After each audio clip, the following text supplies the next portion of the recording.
On this episode of MythBusters, Adam and Jamie put Tinseltown pyrotechnics to the test with two flammable fables. Time to burn for science. Will a burning trail of gas actually reach your car and blow up your gas tank? Stay away from it. Then, can you catch and stamp out a lit fuse of gunpowder? And will the powder keg really go boom? Come on, little buddy, don't burn out. Go, go, go, go.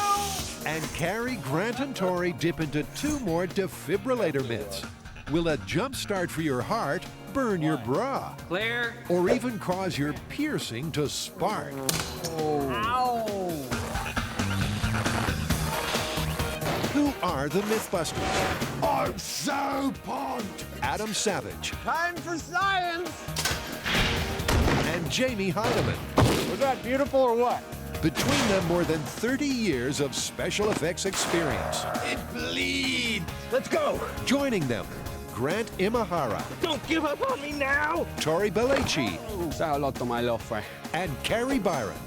High explosives and electricity. Woo! They don't just tell the myths, they put them to the test.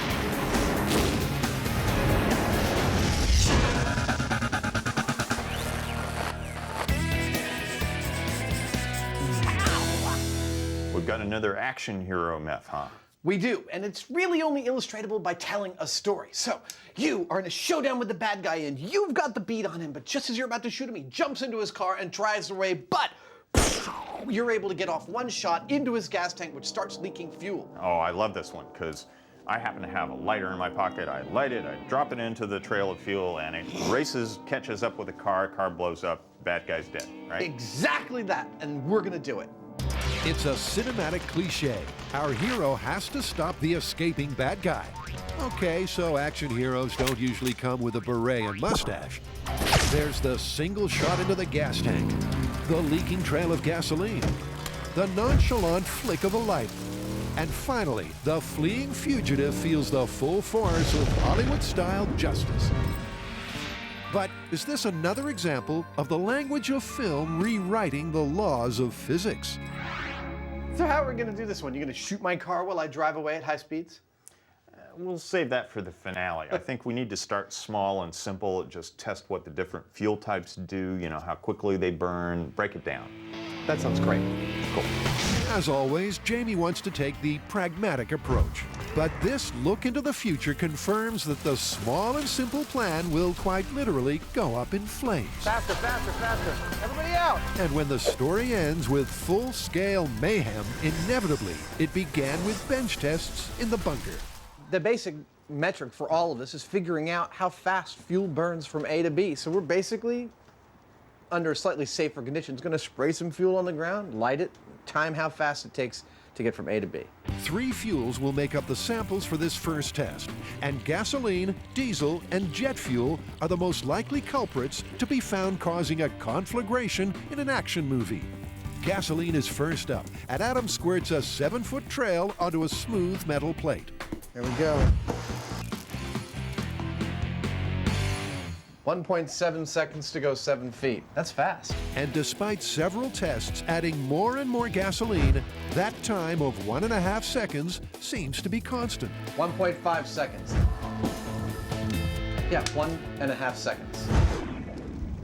It's the same whether we use a tiny amount of fuel or a whole lot. Well, this seems to be a constant in the timing of the gasoline. 1.6 seconds. It's really, really steady. 1.5, 1.6. We're within 1/10 of a second. But we're getting a very constant speed, and it doesn't seem to be related to the amount of gasoline we're putting down. So I think we can extrapolate this out to miles per hour and start working with it as a bona fide figure. All right, so it went 7 feet in 6. That's 4.6 feet per second. Equals 3.17 miles per hour. That's actually like a reasonable walk speed. But what about the other fuels? Diesel's next. It's not lighting. No. But despite liberally applying the blowtorch, it doesn't want to go up in flames. That's hard stuff to light. It only lights when it gets mystified. This is far out. Diesel fuel does not light like normal gasoline. Apparently it's formulated to specifically ignite only under certain circumstances, and one of them is definitely not laying it out on the ground and lighting it with a match. Next up is jet fuel.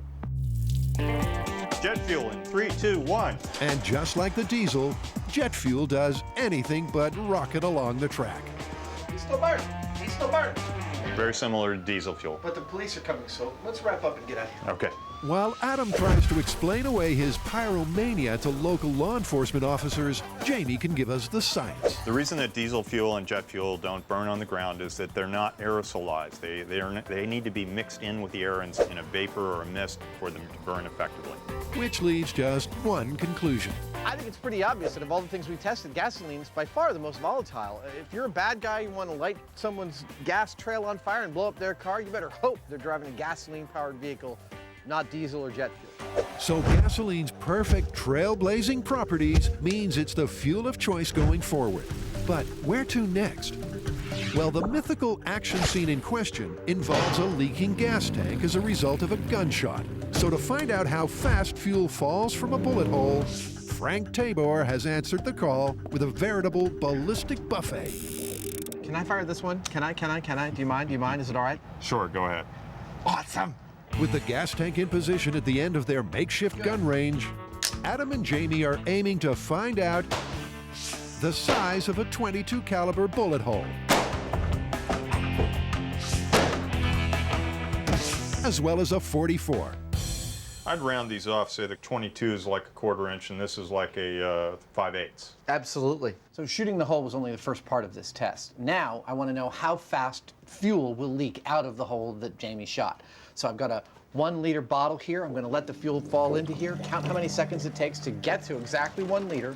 Then I'll know how many liters per minute this hole will leak. So that's just over 3 liters a minute. The results of this test are pretty straightforward. .22 caliber bullet leaves a 1/4 inch size hole and leaks about 3.5 liters of fuel per minute. A .44 caliber bullet leaves a hole that's a little over 1/2 inch in diameter and leaks more than double, about 7.5 liters per minute. So Adam and Jamie know exactly how quickly fuel flows from a gunshot gas tank and the speed at which a trail of gas burns. And with that information, it's full scale ahead. But shooting the gas tank of a car isn't exactly a safe option. So Adam builds a rig for the back of an old pickup. I'm gonna hang this gas tank off the back of this pickup truck with a steel shield between it and the pickup truck so that I can experiment with amounts of leaking fuel coming out of this, igniting them, and potentially blowing up this gas tank without hurting the driver of this truck while driving. Adam and Jamie are all set. So it's off to the Alameda Naval Base to heat things up.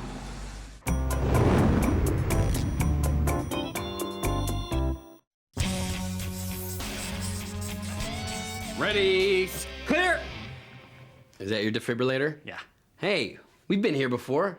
Yes, but the fans have a couple more shocking myths that they want cleared up. Get it? Shocking, cleared. Oh, we got it. I'm pretty sure we got it. Last time, the team said Everyone clear? Grant built his very own defibrillator and then busted the myth that medical nitroglycerin patches can give you a severe case of blown up. Okay, what do we got this time? Bras and nipple rings. You're a freak. You might have to explain this one. Our unfortunate patient in need of a jump start is either wearing a metal underwire bra or has nipple piercings. Oh, and the defibrillator arcs to the metal and they get burnt. Ouch. God, it's bad enough they're having a heart attack. Now they're gonna get burnt too. Well, we're gonna find out. So the fans want to get a pair of parables off their chests.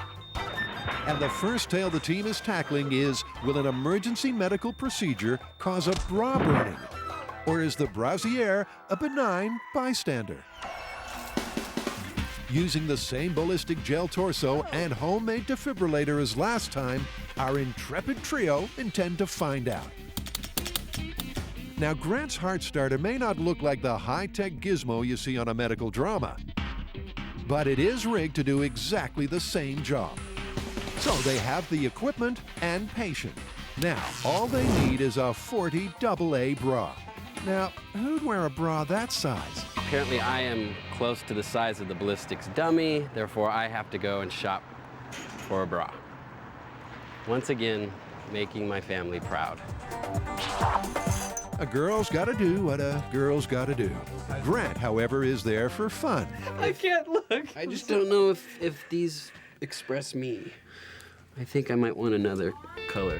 Color's not really the issue here, my friend. It's size. We don't want it to cut into the ballistics gel, so maybe we'll get it a little bit larger and go from there. Is this as disturbing as I think it is? It's even more disturbing than you think it is. There's no doubt it's disturbing. There's also no doubt we're going to show you more.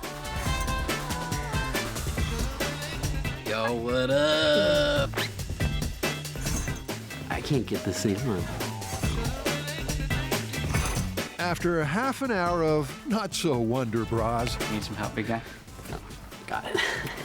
I'm becoming a pro. our odd couple finally make a decision. This is a fancy one. Ooh. I think that's our winner, actually. Ooh, fancy. I think we got a winner.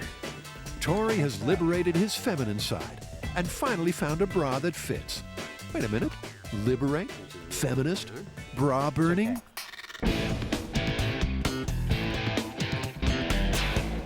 So speaking of burning bras, have you ever heard the phrase bra burner? Actually, I have. And the funny thing is, it's an urban legend. The entire thing stems from a story that was misreported on a newscast. Really? Yeah, in 1968, at the Miss America pageant, there was a protest. The organizers wanted to burn bras, couldn't get a permit. So the whole thing never happened, but everyone thinks it did. Fascinating. Oh, let's get back to the experiment. Where's the bra? Next, Carrie fits our patient with the undergarment. But despite her best attempt to banish the thought, she can't help wondering what happened at the bra store. You didn't take off your shirt, did you?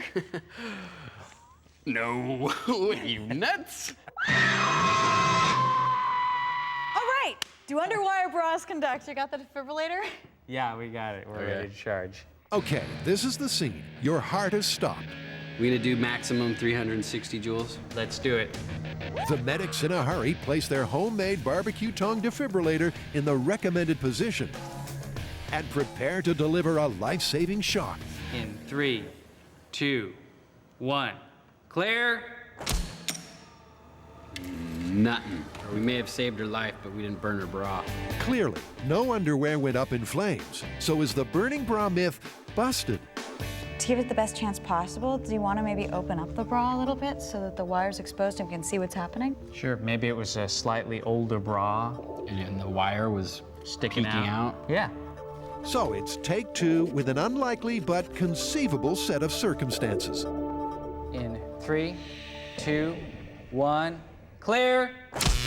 Ooh, a spark flew. Oh, we got a burn! Yep, the sparks fly, and our unlucky patient takes a hot hit. So what this means for the myth is if they have the paddles in the wrong position and you've got a slightly older bra with some of the metal exposed, you could be in for a few burns in your tender regions. The bra didn't burst into flames as some of the stories I'd heard, but there's an obvious burn on the skin, so I'd say this one is pretty plausible. Well, we've created the worst case scenario for this myth, and still it's not looking very plausible. True, but we actually found a story of a woman that this has happened to. Yeah, but that was over 20 years ago, and that's back when defibrillators were twice the power they are now, at 600 joules. But it did happen, and her bra did catch on fire, and that's why you have a bare torso now when they need to defib you. Well, 600 joules would pack a punch, and bra technology has advanced quite a bit over the years. Yeah, they're actually a lot easier to take off now. How did you do that?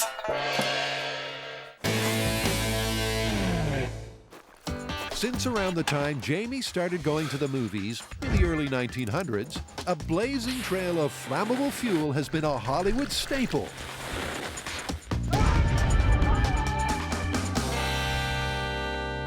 No action hero's CV would be complete without a lit fuse of gasoline blowing up the bad guys.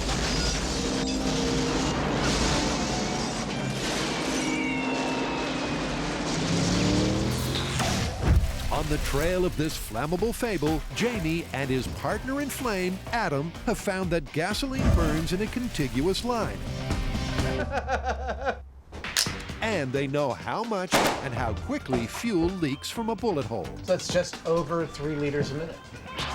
So, on location at the Alameda Naval Base, it's time to take things up a notch. It's kind of dark in here. Maybe we need to light a fire. Well, you like it? We got a sealed floor, total control, no wind. It's perfect experimental space, and the fire department says provisionally we can light some gasoline in here. I love it. Yeah. Yep, the sealed floor and contained environment is perfect for, this myth. Oh, no! Okay, let's get started with work. And it just gets better, because the next step involves a perfect piece of Jamie-style invention. At this point, we've learned what gasoline does when you lay it out in a stream and light it. But we have yet to see what happens when it's coming out of something that's moving, like a vehicle. So I figure, like we normally do, we like to start out small to see what we're dealing with, and therefore I've invented this thing which I call the firebug. Which, let's face it, is a remote control fire hazard on wheels. That's absolutely perfect. Well, you want to just start them running around, and I'll light the back end as it goes? Yeah. With a full squeezy bottle of gas on board, the firebug is ready. Fire extinguisher. I'm totally ready. And by turning the nozzle down to simulate a leaking gas tank, Jamie is all set. Okay, ready? Yeah. The firebug takes off, leaving a perfect trail of gasoline in its wake, which Adam happily sets ablaze. There we go.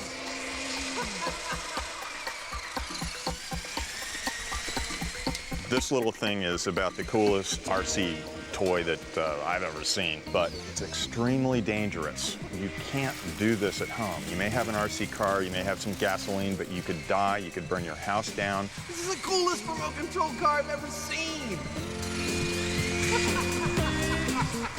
We've got fire extinguishers and EMTs and everything. We're prepared. You're not. Don't try it at home. Really? Leave this one to the experts. After all, who needs to make that call to your parents explaining you just burnt the house down? That was awesome. Okay. That was actually a pretty good test. It told us a lot of what we needed to know. We wanted to know if you could lay down a line of fuel out of a moving vehicle and it would remain contiguous. The answer is yes. And it doesn't seem like we need that much fuel. So I think we're ready to go full scale. I think we've learned what we wanted to know, although Jamie still seems to be enjoying setting stuff on fire. Full scale it is. And for that, they need Firebug's big brother. Say hello to the fire beast. The Fire Beast, a truck with a leaking gas tank attachment. Don't expect to see one of these in a showroom near you. This is the patented MythBusters 10-minute solution for controlling the fuel from the driver's seat. Rather than a complex solenoid-driven valve or something like that, it's a rope. Pull on the rope, nozzle lifts above the level of the fuel. Let it go, and it starts to run out. It's just that simple. MythBuster Ingenuity, also useful for time-saving home inventions. I use one of those when I go to the bathroom. I'm done. So on this test, Adam and Jamie will get a good feel for this movie myth. They already know a gas trail burns like it does in the movies. They've got 44 and 22 caliber sized bullet holes in their gas tank. And they've seen, in small scale, a continuous gas trail laid by a moving vehicle. I am the fire ninja. And you could say Adam is excited. And sore. So, I mean, our goal here is just to find out if the 22 caliber size hole or the 44 caliber hole leaves enough fuel behind the truck for the fire to follow, right? And at what speed it'll sort of keep up with it. So I'm just going to listen for your cues on the radio, Right. and you tell me to speed up or slow down. That's what I'll do. Okay, start with a baseline of like 5 miles an hour. A good brisk run, because that seems to be what we've been seeing, 3.5, 4 miles an hour for the fuel. In this action movie scenario, Jamie's playing the part of the escaping bad guy with a 22 caliber bullet hole in his gas tank. It's time to burn for science. Let's go. And Adam is standing in for the hero who's going to light up the gas trail Jamie's leaving behind.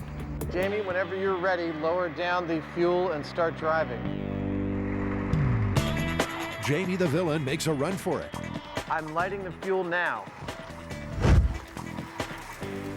You can slow down, Jamie. It's moving quite slowly. But there's no need to hurry. That's moving really slowly.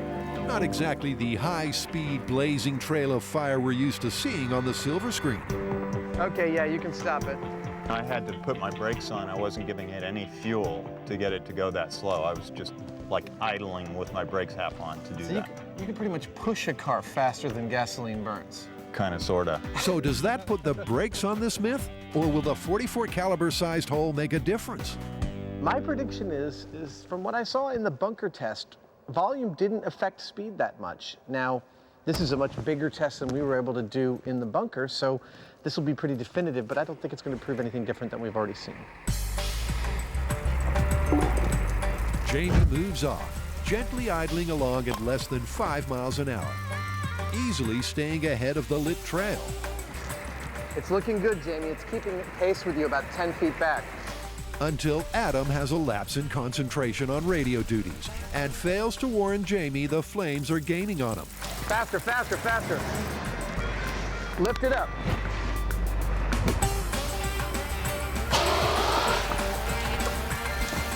It was going along fine until it started to catch up a little bit. And all of a sudden, Adam's saying, "Gun it." And I took off, but it was too late. It actually stayed with me, and it caught up with the tank, and it could have set it off. Traveling at the lower limit of the speedometer, Jamie is unsure of his speed, but it seems as though the fresher the trail, the faster it burns. However, another run to test that hypothesis is brought to an abrupt end when Jamie gets hemmed in. Guys, I'm gonna stop. We're gonna start to have crossover. As another band of busters once said, it's a bad idea to cross the streams.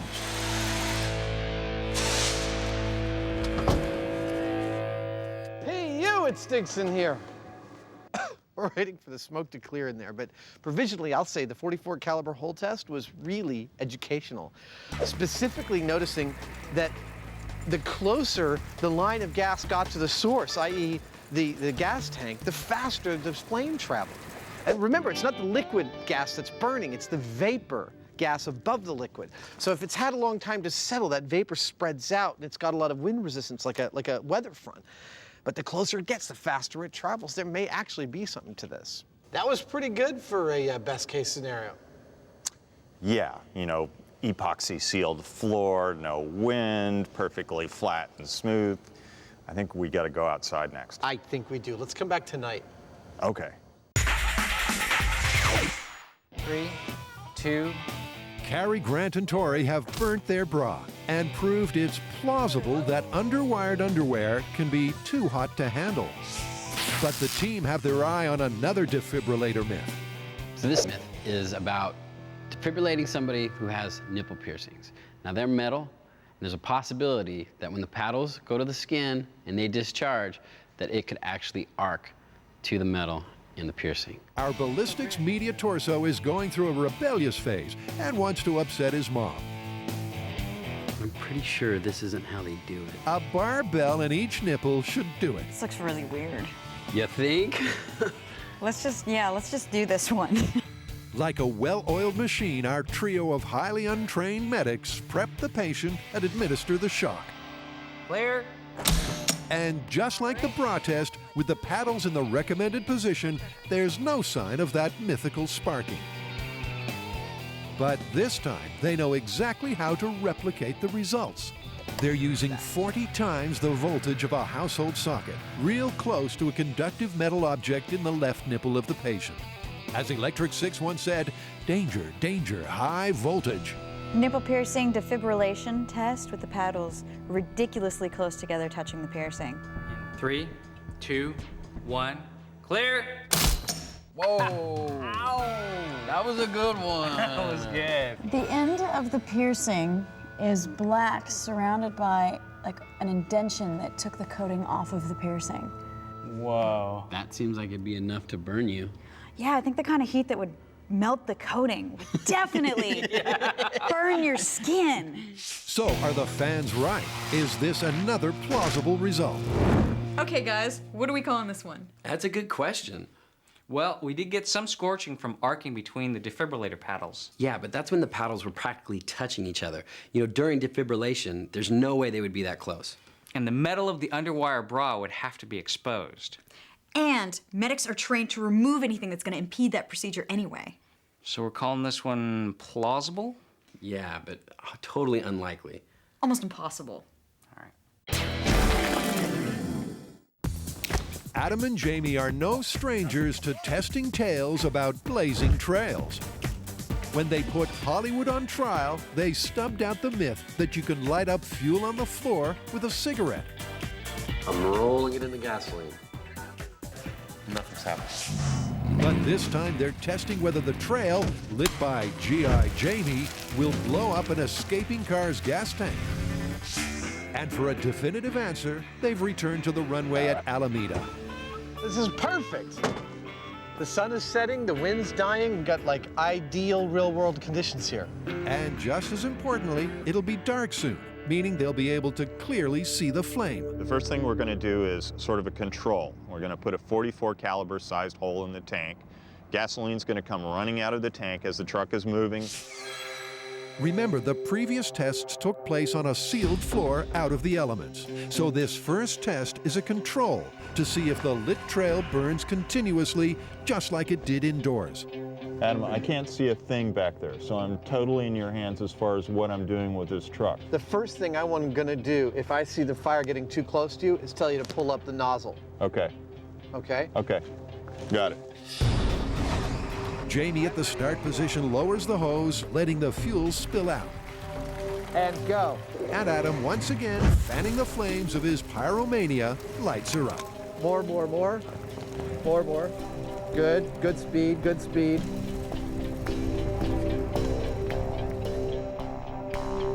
And that's pretty much all she wrote.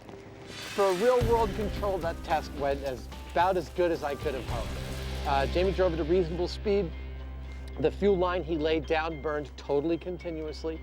What I'm looking for here is not whether or not the fuel line will catch up to Jamie. It's really actually just whether or not it'll burn in a single line. And for a control, it couldn't have gone better.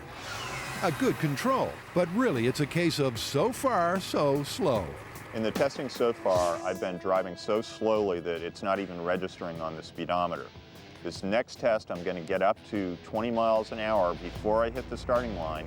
Right at the starting line, I'll be dropping the hose, starting to leak fuel out, and my guess is that it's going to be such a thin stream that actually contacts the pavement that it's not going to light more than a few inches. It's still moving towards him. Oh, but it's petering out. Which means the fleeing fugitive is free and clear. That was interesting. You did that perfectly. The gas started before the first two cones and ended after the second, and when I set it on fire, it burned longer than I thought it would, almost 100 feet. And then it just couldn't continue, and it petered out there, and you know, the gas had already evaporated, the line was too thin, it wasn't gonna go. And 20 miles an hour isn't that fast. No, not like an action movie car chase. It would be a lot faster, so it would only get worse for this myth at any speed above 20. Not looking too good. No, it's not. Yep, if our villain takes off at any kind of reasonable speed, the trail simply burns out. And although the fat lady is preparing her tonsils, Adam and Jamie aren't ready to call it. After all, there's two parts to this myth. Even though we've proved that it is extremely unlikely under most circumstances for the line of burning gasoline to get to the tank, now it's time to find out what happens if it actually does. We're removing the rubber hose. We've got just a hole sticking out of the gas tank. We're going to let the fire get all the way to it, and Jamie will actually only be crawling forward to keep any fuel or fire from getting to his truck side of the metal shield. Adam in full safety gear lights up the pool of fuel, and Jamie crawls forward, letting the flame catch up. Okay, it's reached the tank. It's reached the tank, it's burning up this line, but it's not exploding yet. Stay away from it. It's just running out and burning. It's not in any danger of getting under your tires. Don't let your guard down yet. Don't worry. That was not what I expected out of that test. You know, in every movie, every bullet or cigarette equals an exploding gas tank. They seem to be on hair triggers. And in this case, we had gas pouring out of a tank on fire for about a good 6 or 7 minutes. The wind started to whip up the gasoline and the flames. The flames got under the tank, which heated it up. And once they heated it up, the air inside started expanding, and I started watching the gas spewing out of the hole. At that point, the flames got so vigorous, they engulfed one of our cameras, and I decided to pull the plug and extinguish everything. Whoa! Camera, let's put it out.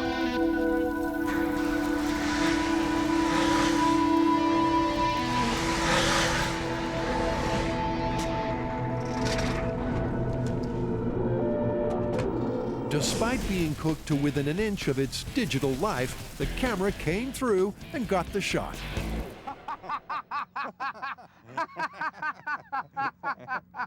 Well, there's a problem. Oh, that's awesome! So what do we do now? Well, I think we're back to our old friend and nemesis, air-fuel mixture. I think we need to know exactly when we're at the correct explosive limit, and I think we do whatever it takes to get that. Let's pop off those ports on top, let's get some air moving around in there, put some gas in, do the same thing we did before, but we don't light it until we have a meter that tells us we're at the right explosive limit. And this time, let's take the camera away from it. I think so. In an attempt to get that Hollywood-style big boom, Adam and Jamie open up several ports on the tank. But why are they even necessary? Gasoline or gasoline vapor by itself is not exploding. It needs a source of ignition, and it needs air. In fact, it needs a very specific amount of air for it to blow up. That range is above 1.4% vapor to air or below 7.6% vapor to air. If it's outside that range, it's not exploding. If it's within that range and it has a source of ignition, it can blow up. Now, we're going to use this meter here to determine what we've got in the tank and whether we can get it to the butter zone or not. So the mix of air and fuel vapor in the gas tank has to be just right. In a vapor-rich environment, there has to be the right amount of air to be in what's known as the flammability band. And in a contained environment with an ignition source, you're in prime territory for an explosion. And to detect that crucial air-to-fuel ratio, the guys are using a portable gas monitor. It's going back and forth between 4 and 4.5. That's fantastic. And so we're right in the butter zone. Yeah. Awesome, let's go, let's do it. With the added through flow, the air-fuel mixture is perfect. And we're about to find out Go ahead. if those spectacular cinematic explosions are based on real-world physics Be careful, you guys. Not too close. or simply movie magic. Good, stop! It's burning in the tank. But it's stubbornly refusing to detonate. The facts here are pretty simple. We were at 5%. That is exactly the butter zone we were looking for. We got perfect ignition, the test went really well, and we did not get an explosion. Don't get me wrong, if my car's on fire, I'm gonna be running away from it. All I'm saying is the way the movies look at gas tanks and explosions is just wrong. Hey, Adam, Yeah. should I just lay down some fire and we call it a day? This is actually really frustrating to look at because if the tank is enclosed, it very quickly goes above the explosive limit. If it's open like we had it, then it's just burning. It's just flame. It's not explosion. No explosion! That's a result. How do you want to wrap up Vapor Trail? Well, the flame did follow right along that trail of gasoline as it was laid down. In fact, it went all the way up to the tank. Yeah, but it went so slowly, man. It would never catch up to any car. You could push a car faster than that gasoline trail burned. And once it got to the tank, it don't blow up. I guess we gotta call it busted then. Busted it is.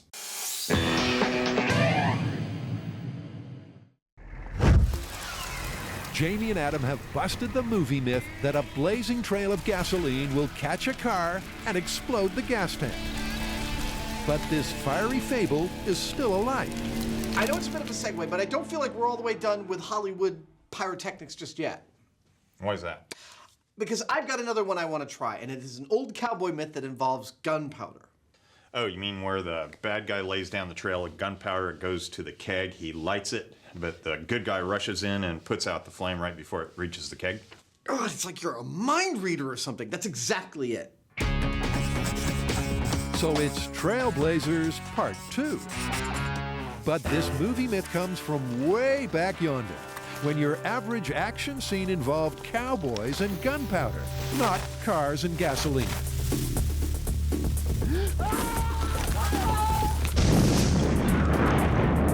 A lit trail of gunpowder is heading for a powder keg, and if it can't be stopped, disaster. But our hero saves the day by leaping ahead of the sparking fuse and kicking out the trail. Back in the bunker, the team begin testing to find out what would happen in real life. I don't think this is going to work. The whole premise we're testing, just can a cowboy lay out a line of black powder, and if I saw it and tried to kick out that powder before it got to something that it was going to blow up, would I have enough time? I don't think I would. I think the black powder is going to burn too fast. Every time we've ever noodled with it on the show, its defining characteristic is that it's super fast. So, like the vapor trail, Adam thinks this movie myth is just another special effect. My guess is it's going to be less a shh than a shaboom kind of moment. We'll see. Well, without the boom. We're not adding in any boom just yet. It's all about the shh. On-site supervising, it's pyrotechnician Rob Klott, and he's got the shaboom making materials. This is black powder. You can buy this in most gun shops, and it's actually the closest thing we have to what would be period correct for like a cowboy movie. It's what we've used when we fired our Civil War era musket, when we fired our period ammunition. This is perfect for these tests. Yep, black powder and the MythBusters go way back. It's been particularly useful for period realism in a number of ballistic myths. And as an added bonus, it does this. Fire! Firing! 3, 2, 1. And seeing it's an integral part of the show, let's find out some more.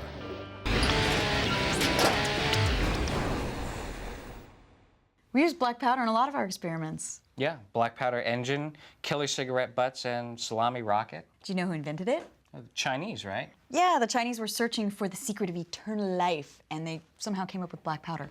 Eternal life, I did not know that. Well, obviously they didn't achieve eternal life, and in fact, they didn't even realize that they'd created a weapon. They were using black powder on things like skin irritations, like fungus. Now, that is one skin treatment I would not want to have on my skin standing close to an open flame. Regardless, I think we found some uses for it. First up, they're starting small, a trail just a few feet long. I think that's great. What do you think? I mean, this is just to see what it does. Just see how it feels. Yeah. Right. Okay. To light it safely, Adam has pulled out all the stops to impress Rob. This is a standard industry remote lighter. This is your butane torch on the end of a couple tie straps on some structural aluminum, providing some distance between me and the flame so I can light while I'm safely away from the explosion. All right. Everybody ready? Yeah. There we go.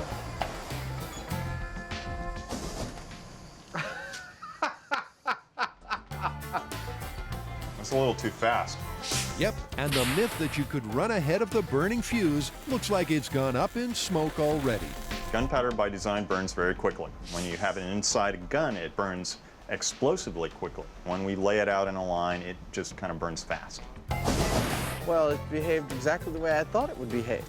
In fact, you'll see that the rating for this is which is pretty much the sound it made when we lit it.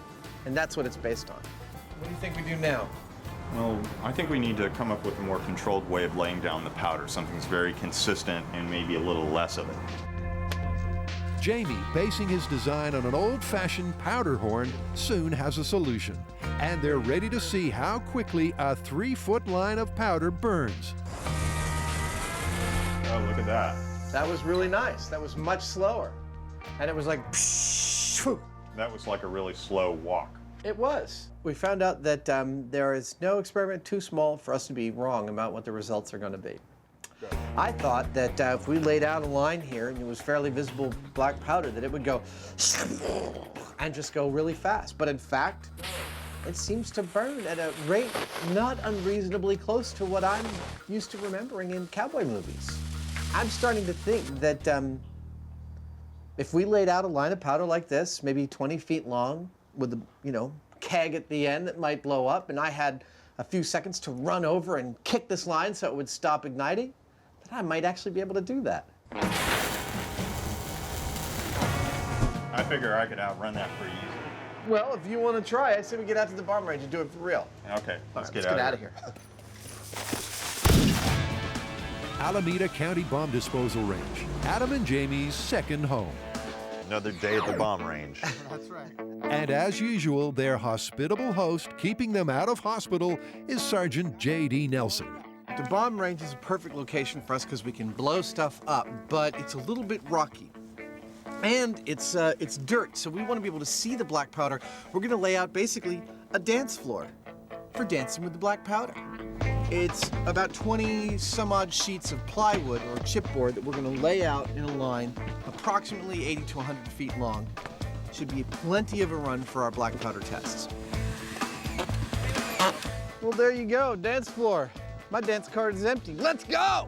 Adam's job is to kick out the line of burning powder before it reaches this.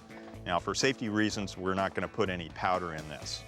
We're not quite ready for Adam to blow up just yet. What Jamie means is, for safety reasons, the keg will be empty. But at the end of an 80-foot trail of black powder, Adam can't resist adding a cupful of extra motivation. Who's first? I really would like to try it first. Is that all right with you? Yeah. Okay, cool. Okay.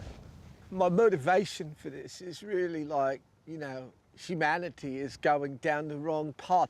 That's the gunpowder line, and I'm the only one who can see that it's burning, and I've got to kick it out before it explodes. 2, 3, here we go. It's not that hard to outrun it. Here it comes. I stopped it! Look at that. Here, light this one. It's like a really brisk walk, really. Here comes some things. Boom!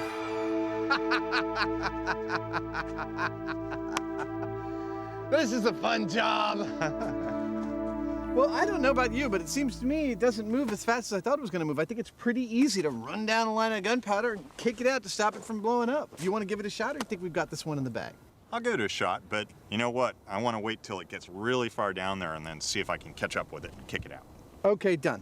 Put them on, little feet. The reason Jamie's feet are so small is that he escaped from communist China in the 40s dressed as a woman with bound feet. They've never gotten bigger again. Ready to race some powder. Adam, would you mind laying the powder? I'm just gonna sort of relax and you can light it. I got a good view. Jamie's idea of racing is pretty laid back. Powder kick test number 2. Grandpa Heineman presiding. Go! Jamie, cool as a cucumber, gives the fuse a good head start. Of course, he's thinking his only obstacle will be covering the ground in time.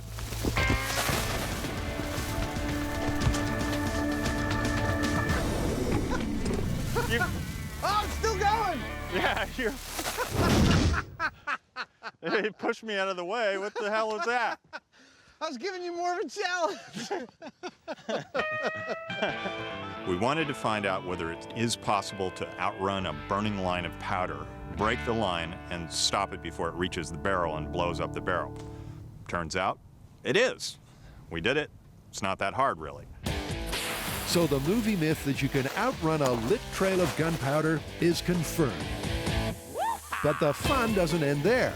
The fuse is still burning on this fable.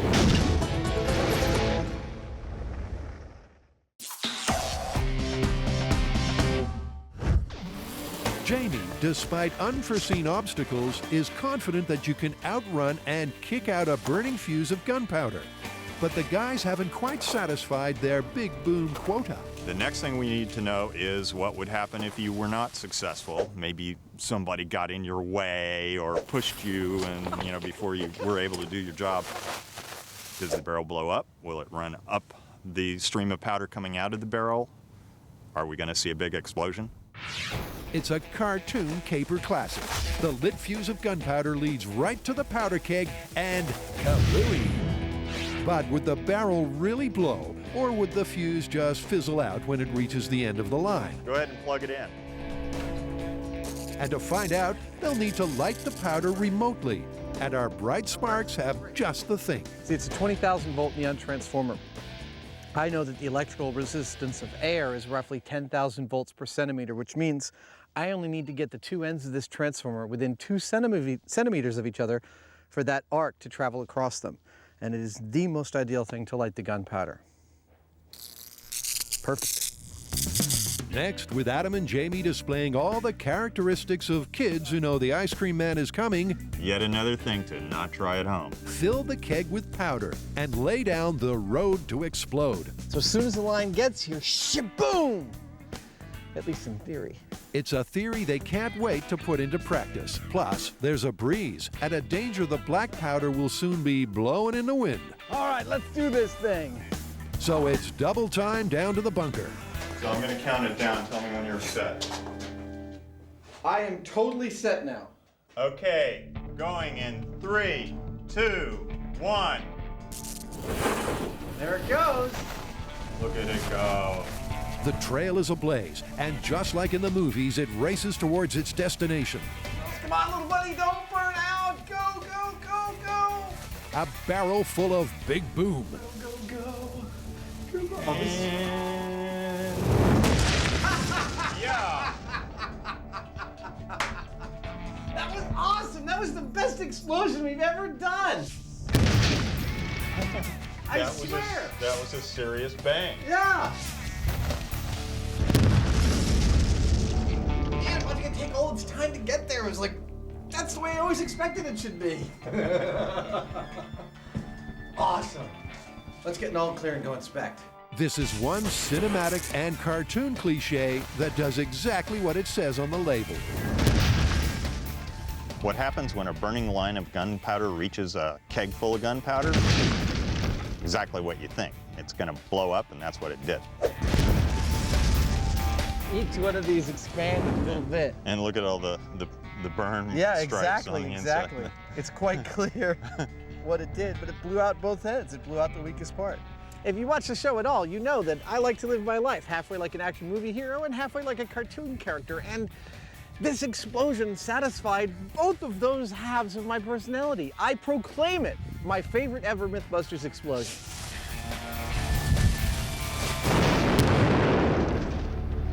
How are we going to call this one? All right, let's go down the list one by one. The myth that you can light a line of black powder and yet still someone can outrun that line as it's on fire and kick it and break its stream before it gets to an explosive thing. Perfectly plausible. And the myth that that line of black powder, if it got all the way to a powder keg full of powder, would it explode that keg? Absolutely plausible. I totally agree. I think it's plausible. I think we've done some very good work here today. Let's get out of here. All right.